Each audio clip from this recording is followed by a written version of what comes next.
just been impatient. Complicated situations got my time vacant, but I waited. It's part of my dedication. Continuation, trying to further my education. And I hope you want to see me grow. Hello everybody, thank you for tuning into my channel. My name is Kiana. I am currently a registered nurse. I have my master's in nursing education and I'm pursuing a PhD in nursing education. So if you have subscribed to this channel, thank you very much. If you haven't subscribed, go ahead and push that subscribe button, like, share. So today we're going to do a little shift. Most of my videos are about nursing, which this video is about nursing as well, but specifically I'm going to be touching on my military experience.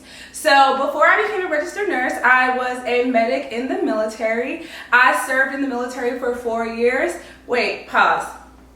So if I have any military veterans, active duty service members, reserve, guard, anything like that, let me take this minute to say thank you for your service. I appreciate everything that you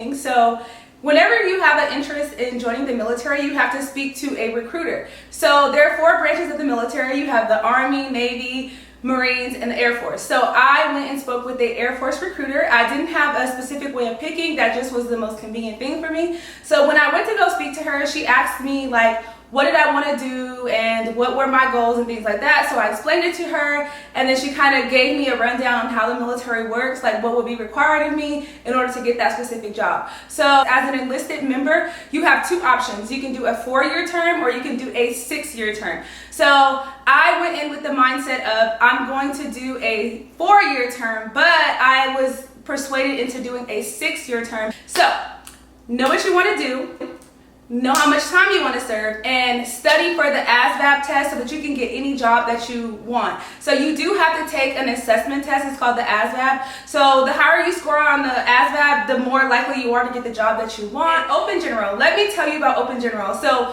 Open General does not guarantee you the job that you want.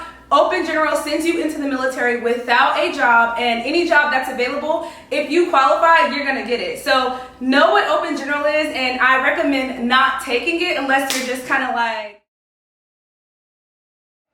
So after you take your ASVAB test and you get a job, you're gonna get a date where you'll be going to boot camp. So for the Air Force, the boot camp, when I went through, maybe 6 or 8 weeks.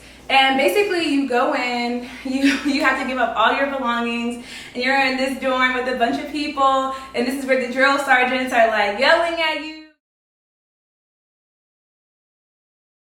You're eating food in the DFAC, you're learning how to march, you're learning like Air Force stuff, and you do PT. So that is the first phase of being in the military. You go through boot camp, and if you make it through boot camp, then you go to what's called like technical training school. So tech school, all the bases have merged to one medical center. So when I was in the military, I basically had to take the EMT basic test, and a lot of people actually didn't make it. So they get called, but you get washed back and things like that. So when you go to tech school, you have a little bit more freedom. You're able to like roam the base. You get passes to like go off base and things like that. And depending on your job, you're there for a pretty long time. I think I was there for 13 weeks.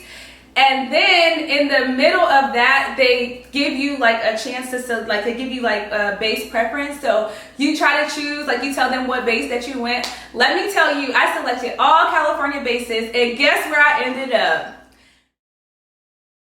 That's right, Texas. So you don't always get the bases that you want. Like I said, in the military, one of the things I learned is it's always a mission first. I should have said that in the beginning, because wherever they need you, that's where they're going to put you. Go into your job. You basically have to complete something called CDCs, which is like your on-the-job training. You cannot attend school until after you complete your CDCs, and now I believe you have to have permission from a supervisor. So while you're in the military, I highly recommend taking advantage of what's called tuition assistance. So tuition assistance is something totally separate from the GI Bill. One of the biggest benefits is the GI Bill. So the GI Bill pay for your school, they give you money every month, and then they pay for your books. How I transitioned from a military medic to a registered nurse. So while I was in, like I said take advantage of the tuition assistance. So one of the things that I did was I was a full-time. I was in the military full-time, but I worked in a clinic. So my hours were from like 8 to 5. So from maybe like 7 until 9 o'clock at night, I was in school. I took full advantage of my tuition assistance. I got all of my prerequisites done. I looked at 4 different colleges. Most of the coursework was the same. And once I separated, I did use my GI Bill to fund my nursing education, and I'm actually still using it.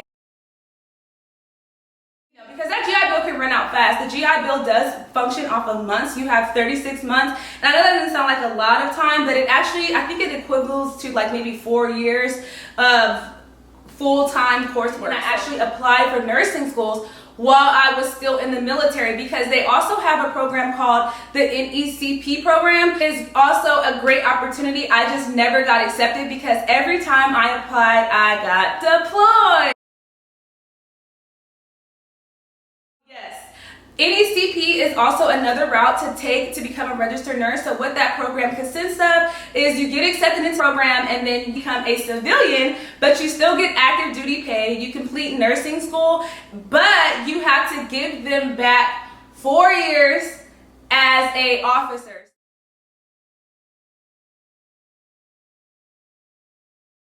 Now, let me tell you about my experience. So, in the military, I have friends that have been in the military for 13 plus years and they love it. Absolutely. They're going to retire in 20 years. They've moved up the ranks and I salute them. But for me, it was very difficult for me because I am like a very free spirit and I don't like to be treated like a number or by my rank. If you have a really good supervisor, you can do it for the long haul. But sometimes you don't get good supervisors and sometimes people don't like you and they try to make your life miserable and you can't leave. You are stuck in that position. And as a medic, you know, I wanted to maybe like explore my options. I mean, I didn't really know much about the medical field, but even if I didn't have a choice of where I worked or when I left that unit. So I just highly recommend that you prepare your mind. So one of the things that I did is I dove into my faith. As I strengthened my relationship with God and began growing in His Word, I realized suffering was a part of the process. But I'm happy that I made it, and the military has done many things for me. That's my military experience. I hope this helped somebody, give somebody insight if they're thinking about joining, if they want to separate. But thank you guys for watching and have a good day. Bye.